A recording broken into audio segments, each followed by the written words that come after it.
সালামু আলাইকুম। আমি ডাক্তার নাইমুল কিবরিয়া। আজকে আমরা এই অঙ্গ প্রত্যঙ্গের বিভিন্ন উপসর্গর বিষয়ের দ্বিতীয় ভিডিও করতেছি। আমরা প্রথম ভিডিওতে অনেকগুলা অপশন বলছিলাম, অনেকগুলা লক্ষণ বলছিলাম, যেগুলা নিয়ে আমাদের ওষুধ ভিন্ন ভিন্ন হয়। অঙ্গ প্রত্যঙ্গের আড়ষ্ট ভাব, জিনজিমামি, ডান পাশের বাম পাশের, এভাবে অনেকগুলা লক্ষণ বললাম। অনেকগুলা লক্ষণ এবং অনেকগুলা মেডিসিন বলার পরে গত ভিডিও বড় হয়ে যাওয়ার পরে এখন আমরা দ্বিতীয় এটা নিয়ে আরেকটা ভিডিও করতেছি। তো প্রথমে আমরা আজকে বলবো অঙ্গ প্রত্যঙ্গে অবশ, জিনজিন ধরা এবং তাতে যদি ভয় এবং উদ্বেগ হয় এবং সে যদি এটার কারণে ভয় পায় যে কি জানি কি হয়ে যায় এরকম একটা ভয় থাকে, কিন্তু তার সাহস এবং সমর্থ সবকিছু আছে, শক্তি আছে, এরকম অবস্থায় আমরা তাকে অ্যাকোনাইটের কথা চিন্তা করব। এরপর আমরা বলবো যদি অঙ্গ প্রত্যঙ্গ অবশ, জিনজিন ধরা সহ কাটা ছেঁড়ার মতো বেদনা হয়, অবশ জিনজিন কিন্তু কাটি ফেলতেছে, এরকম একটা ব্যথা ফিল করলে আমরা রাস্টক্সের কথা চিন্তা করি। এরপর আমরা বলবো যদি এমন হয় শিশুর এক গাল লাল, অপর গাল প্যাকাশে এবং চোখের নিচে কালো দাগ, এই ব্যাপারটা থাকলে এবং এরা মুখের চারদিকে একটা নীল নীল একটা ভাব থাকে, নীলাভ একটা অবস্থা তৈরি হয়, এরকম শিশুদের জন্য আমরা সিনা মেডিসিনের কথা চিন্তা করব। এরপরে দেহের যে কোনো স্থান অবশ হইলে আমরা ক্যালকেরিয়া ফ্লোর এবং ক্যালকেরিয়া ফসের কথা চিন্তা করি। এরপরে আমরা বলবো অঙ্গ প্রত্যঙ্গ অবশ, জিনজিন ধরা সহ উগ্র মেজাজি, যারা অতিরিক্ত মেজাজ মানে অস্বাভাবিক মেজাজ এবং যা তা বলে ফেলে, এই ধরনের পেশেন্ট হইলে আমরা তাদের জন্য ক্যামোমিলার কথা চিন্তা করি।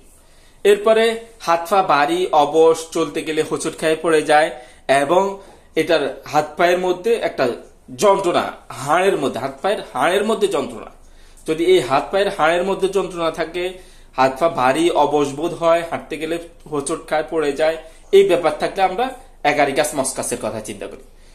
অ্যাগারিকাস মস্কাসের আরেকটা ব্যাপার হচ্ছে অঙ্গ প্রত্যঙ্গ দুর্বল ও ঠান্ডা বোধ হইলেও আমরা অ্যাগারিকাস মস্কাসের কথা চিন্তা করতে পারি, দুর্বল এবং ঠান্ডা বোধ হইলে। এরপরে আমরা বলবো দেহের বিভিন্ন স্থানে ঠান্ডা বা গরম অথবা সূচ ফুটানো বোধ, মানে এখানে মনে হয় ঠান্ডা অথবা গরম সূচ ফুটতেছে, এরকম একটা বোধ হইলেও আমরা অ্যাগারিকাস মস্কাসের কথা চিন্তা করি। অ্যাগারিকাস মস্কাসের আরো লক্ষণ হচ্ছে ত্বকের নিচে যেন পোকা হাঁটতেছে, ত্বকের নিচে, এটা মনে করতে হবে, ত্বকের নিচে যদি পোকা হাঁটতেছে এরকম ফিল করে তখনও আমরা অ্যাগারিকাস মস্কাসের কথা চিন্তা করি। এবং হাত পায়ে বল কিছু ধরে রাখতে পারে না, তখনও আমরা অ্যাগারিকাসের কথা চিন্তা করি। অ্যাগারিকাসের আরো ব্যাপার হচ্ছে শিশুদের দেরিতে কথা বলা, হাঁটতে দেরি হওয়া, এই ব্যাপারগুলোও অ্যাগারিকাসের মধ্যে থাকে। এবং হাত থেকে জিনিসপত্র পড়ে যাওয়ার মতো সমস্যা, মানে হঠাৎ করে হাত থেকে জিনিসপত্র পড়ে যাওয়ার মতো সমস্যার জন্য আমরা অ্যাগারিকাসের কথা চিন্তা করি। অ্যাগারিকাসের এই সিস্টেমের মধ্যে অ্যাগারিকাস অনেক অনেক বেশি ব্যবহার হয়, কিন্তু আমরা প্রাসঙ্গিক অন্যান্য লক্ষণ মিলিয়ে নিতে হবে অ্যাগারিকাস ব্যবহারের জন্য। এরপরে আমরা বলবো যদি অঙ্গ প্রত্যঙ্গ অসাড় বোধ, তখন আমরা টিউক্রিয়ামের কথা চিন্তা করি। আর যদি পা দুটি অবশ, হাঁটতে গেলে টলমল করে, শুধু পা দুটি অবশ হয় এবং হাঁটতে গেলে এদের টলমল করে, পা একটা টলমল ভাব থাকে, তখন আমরা এদের জন্য অ্যালোমিনার কথা চিন্তা করি। এবং আমরা যদি দেখি যে হাতের আঙ্গুলে পক্ষাঘাত এবং দুর্বলতা হওয়ার মতো কোনো কিছু ধরে তুলতে পারে না, বা এদের এমন হয় যে এদের ঠান্ডা অসহ্য এবং টক খাওয়ার ইচ্ছে থাকে, তখন আমরা তাদের জন্য কিউরেরি মেডিসিনটার কথা চিন্তা করি। এরপরে আমরা বলবো অতিরিক্ত ইন্দ্রিয় সেবার ফলে যাদের স্মৃতিশক্তি হ্রাস পায় বা অঙ্গ প্রত্যঙ্গ অসাড়, জিনজিনে ভাব হয় অতিরিক্ত ইন্দ্রিয় সেবার ফলে, এই সিস্টেমের জন্য আমরা কেলিব্রোমের কথা চিন্তা করি। এরপরে আমরা বলবো হাত পায়ে বোধ শক্তি হ্রাস পেলে কার্বন সালফ, হাত পায়ের বোধ শক্তি হ্রাস। এরপরে সর্বাঙ্গ আড়ষ্টতা সহ টাটানি, ব্যথা, অস্থিরতা, অসহায় মূত্রত্যাগ, চোখে লাল হয়ে যাওয়া এবং দেহের উপর অংশ গরম নিচের অংশ ঠান্ডা হয়ে যাওয়া, এই ব্যাপারগুলা হইলে, এই যে ব্যাপারগুলা বললাম, এখানে মূল ব্যাপার যে বিষয়টা আমরা বেশি খেয়াল করি সেটা হচ্ছে উপরের অংশ গরম এবং নিচের অংশ ঠান্ডা হয়ে যাওয়া, চোখ মুখ লাল হয়ে যাওয়া, এই ব্যাপারগুলা যদি থাকে, অস্থিরতা থাকে, তখন আমরা এদের জন্য আর্নিকা মন্ডের কথাকে চিন্তা করি। এরপরে আমরা বলবো দীর্ঘকাল যারা লেখা বা বাদ্যযন্ত্র বাজানোর কারণে তাদের হাতের আঙ্গুলের আড়ষ্টতা আসে, লেখা অনেক দিন করে লেখার কাজ করছে বা বাদ্যযন্ত্র বাজাইছে, এরপর থেকে এখন এই শেষ মুহূর্তে আসি তার হাতের আঙ্গুলের একটা আড়ষ্টতা ভাব চলে আসছে, অবশ ভাব চলে আসছে, তখন আমরা এদের জন্য ম্যাকফসের কথা চিন্তা করি। এরপরে আমরা বলবো ঘুমের পরে শরীর আড়ষ্ট ভাব হয়ে যাওয়া, ঘুম থেকে উঠছে, উঠার পরে লড়তে পারে না, মনে হয় যে সব শেষ, অবশ্যই মানে কোনোটার বোধ নাই, এরকম ভাব হইলে আমরা এদের জন্য আমরা রাস্টক্সের কথা চিন্তা করি। এরপরে আমরা বলবো ত্বক অসাড় এবং স্পর্শ করলে বুঝতে পারে না, ত্বকের মধ্যে চামড়া, যদি এই ব্যাপারটা তৈরি হয় তখন আমরা অ্যানাকার্ডিয়াম ওরিয়েন্টালিসের কথা চিন্তা করি, অ্যানাকার্ডিয়াম ওরিয়েন্টালিস। এরপর আমরা বলবো পা অবশ এবং পক্ষাঘাতগ্রস্ত হইলে, পক্ষাঘাতগ্রস্ত মানে এটাকে অবশ বলা যায়, মানে প্যারালাইসিস সিস্টেম আর কি, এটা হলে আমরা এটার জন্য মার্কসলের কথা চিন্তা করব। এবং এমন যদি হয় যন্ত্রণার স্থান অসাড় এবং যন্ত্রণা দিন দিন বাড়তেই থাকে, মাঝে মাঝে কমে আবার বাড়ে, এভাবে যদি হয় তখন আমরা ক্যামোমিলা এবং প্লাটিনার কথা চিন্তা করি। এরপর আমরা বলবো অতিরিক্ত ইন্দ্রিয় সেবার ফলে যদি হাত পা অসাড় হয় এবং জিনজিন করে, অতিরিক্ত ইন্দ্রিয় সেবার কারণে হাত পা অসাড় এবং জিনজিন করে, তখন আমরা অ্যাগনাস কাস্টের কথা চিন্তা করি।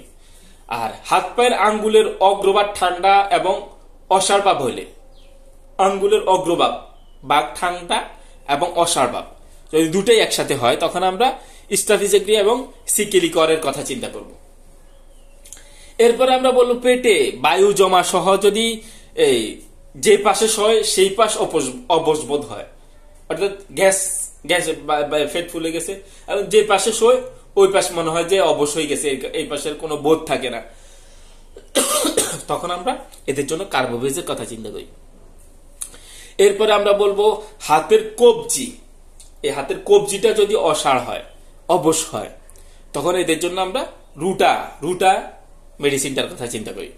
এরপর আমরা বলবো কোষ্ঠবদ্ধতা সহ যদি অঙ্গ প্রত্যঙ্গের অসাড় ভাব হয়, কোষ্ঠবদ্ধতা সহ যদি কোষ্ঠবদ্ধতা আছে এবং অঙ্গ প্রত্যঙ্গের অসাড় ভাব আছে, তখন আমরা তাদের জন্য আর্চেনাইটের কথা চিন্তা করি। আর যদি এমন হয় যে শরীর শক্ত, মানে শরীরের মধ্যে একটা শক্ত ভাব আছে, সাথে সাথে আড়ষ্টতা, অর্থাৎ কাজ কিছু করতে পারে না, একটা অবশ ভাব, খিচুড়ি টাইট ফিল, তখন যদি এরকম হয় তখন আমরা ব্যারাইটা মিউরের কথা চিন্তা করি। এরপর আমরা বলবো বৃদ্ধ বয়সে যাদের হাত পা অবশবোধ আসে বা শক্তিহীন হয়ে যায়, বৃদ্ধ বয়সে এই ভাবের জন্য আমরা কোনিয়াম ম্যাকুলেটাম মেডিসিনটার কথা চিন্তা করি। বৃদ্ধ বয়সে যদি এই ব্যাপারটা আসে তখন আমরা কোনিয়াম ম্যাকুলেটামের কথা চিন্তা করব। এরপর আমরা দেখি পেশি বা সন্ধিস্থলগুলো যদি আড়ষ্টতা আসে, পেশি অথবা সন্ধিস্থল আড়ষ্টতা আসলে আমরা অ্যাঙ্গোস্টিয়া বেরার কথা চিন্তা করি। এরপর আমরা বলবো কবজি বা রানের ডান পায়ের বৃদ্ধাঙ্গুলির মধ্যে যন্ত্রণা থাকে, হাতের কবজির অসাড় ভাব এবং ডানের বৃদ্ধাঙ্গুলির মধ্যে যদি যন্ত্রণা থাকে তখন আমরা ফ্লাম্বাম মেটের কথা চিন্তা করি।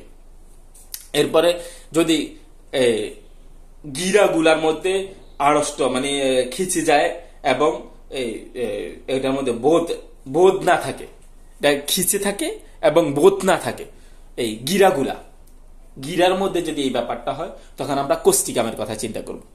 এরপরে যদি অনেক রাস্তা হাঁটার পর অঙ্গ প্রত্যঙ্গের একটা পরিশ্রান্ত শক্ত বা আড়স ভাব আসে, অনেক পথ হাঁটতে হাঁটতে এখন পা শক্ত হয়ে গেছে, মানে এটার মধ্যে বোধ নাই, এরকম একটা ব্যাপার যদি তৈরি হয় তখন আমরা আর্নিকা মন্টের কথা চিন্তা করি। এরপরে যদি এমন হয় যে স্পর্শলোপ মানে হচ্ছে এটা স্পর্শ করলে সে বোঝে না, ফিল করেন, বুঝে না যে তার এখানে স্পর্শ হয়েছে, কিছু লাগছে। এই স্পর্শ লোপের জন্য আমরা অ্যাসিড কার্বনিক মেডিসিনটার কথা চিন্তা করি। এরপরে আমরা বলবো অঙ্গ প্রত্যঙ্গে মাকড়সা বেড়ানোর মতো মনে হলে, যদি কারো কাছে মনে হয় আমার অঙ্গ প্রত্যঙ্গে মাকড়সা হাঁটে বেড়ায়, তখন আমরা ভিসকাস অ্যালবামের কথা চিন্তা করি। এরপরে হাতের আঙ্গুল থেকে অসাড় ভাব, হাতের আঙ্গুল মাঝে মাঝে যদি অসাড় ভাব হয়, তখন আমরা আদার আঙ্গুল অসাড় ভাব হলে মাঝে মাঝে, তখন আমরা ডিজিটালিজের কথা চিন্তা করি।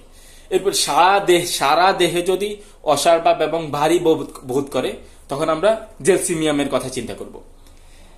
এরপরে আমরা বলবো কাঁধ হাতের মণিবন্ধ পর্যন্ত যদি অবশ হয়, কাঁধ থেকে শুরু করে যদি একদম হাতের পর্যন্ত যদি অবশ বোধ হয়, তখন আমরা তাদের জন্য সুরিনামের কথা চিন্তা করব।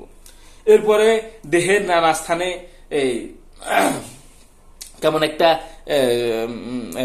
বিড় করে বিভিন্ন শরীরের স্থানে, একবার এক জায়গায় মনে হয় যে কেমন কেমন করে, এই ব্যাপারটা হলে আমরা অ্যাসিড ফসের কথা চিন্তা করি। এরপর আমরা বলবো অঙ্গ প্রত্যঙ্গের চুলকানি এবং অস্থিরতা থাকলে, অঙ্গ প্রত্যঙ্গের চুলকানি এবং অস্থিরতা থাকলে আমরা রাস্তক্সের কথা চিন্তা করব। এরপরে শরীরে কাটা দিয়ে বা লোম খাড়া হয়ে উঠলে, মানে হঠাৎ করে শরীর কাটা দিয়ে উঠে, লোম খাড়া হয়ে উঠে, এরকম ব্যাপার হইলে আমরা অ্যাকোনাইট এবং ব্যারাইটা মিউরের কথা চিন্তা করি। এরপরে আমরা বলবো হাত পায়ে খিল ধরে বা কিছু মুঠা করে ধরতে গেলে এই খিল ধরাটা যদি বৃদ্ধি পায়, কিছু একটা মুষ্ট করে ধরছে, অনেক সময় অনেকে বলে আমি সাইকেল চালাতে গেছি আর এটা সোজা করতে পারি, এটা একটা হিল ধরে গেছে, শক্ত হয়ে গেছে। এই যে ব্যাপারটা যদি এই ব্যাপারটা যদি এমনি শক্ত হয়ে যায়, শক্ত হওয়ার সিস্টেম আছে, কিন্তু কিছু একটা ধরতে গেলে যদি এটা বেড়ে যায়, তখন আমরা অ্যামব্রাগ্রেসিয়ার কথা চিন্তা করি। ভিডিও অনেক বড় হয়ে যাচ্ছে, আমরা এই বিষয়টা নিয়ে তৃতীয় আরেকটা ভিডিও করব। এই বলে আজকের মতো এখানে শেষ করছি। শেষ করার আগে আমরা আবারও বলবো, যদি কারোর কোনো সমস্যা থাকে, কেউ যদি আমাদের থেকে সেবা নিতে চায়, অনলাইন অফলাইনে আমাদের সাথে যোগাযোগ করতে পারে। আমাদের অনলাইন এবং অফলাইনে রুগী ট্রিটমেন্ট করার এবং ওষুধ কুরিয়ার করার সিস্টেম আছে। এই বলে আজকের মতো এখানে শেষ করছি। সালামু আলাইকুম রহমতুল্লাহ।